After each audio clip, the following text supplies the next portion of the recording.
Okay, can we just talk about war for a second? Like, really talk about it? So, here's the deal. Imagine this, you're sitting at home minding your own business when you hear that two countries are arguing. Now, instead of, talking it out like rational adults, they're like, you know what? Let's just blow each other up. Seriously? That's the plan? You have entire governments, billion-dollar economies, and world leaders with fancy degrees, and the solution to a disagreement is total destruction. It's like, hey, I don't like how you parked your car, so I'm going to set my house on fire. Brilliant logic, right? And what's the end game? You destroy half the world, kill millions of people, and then you're like, well, I won. Yay me. Now let me try to rebuild everything I just blew up. It's like breaking your own phone to prove you're better than your neighbor.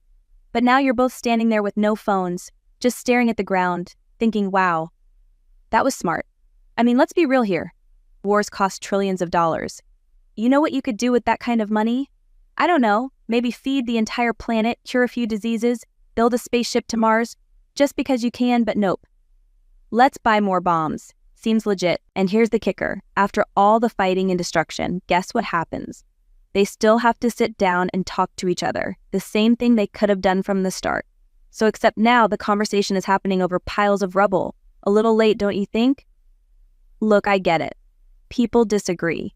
But here's a wild thought. How about we use words instead of weapons? I mean, the worst thing that happens in an argument is maybe someone throws a shoe. And honestly, even that makes more sense than launching missiles. And don't even get me started on how war gets packaged up like a video game.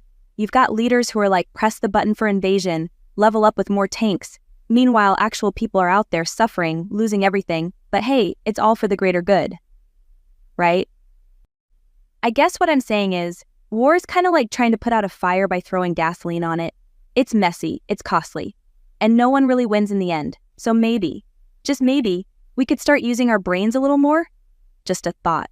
Because at the end of the day, the only thing we're really fighting for is peace. So why don't we just skip to that part? All right, world leaders, if you're watching this, please chill. We've got better things to do. Thank you for watching. Like, comment, share, and don't forget to subscribe. See you next time.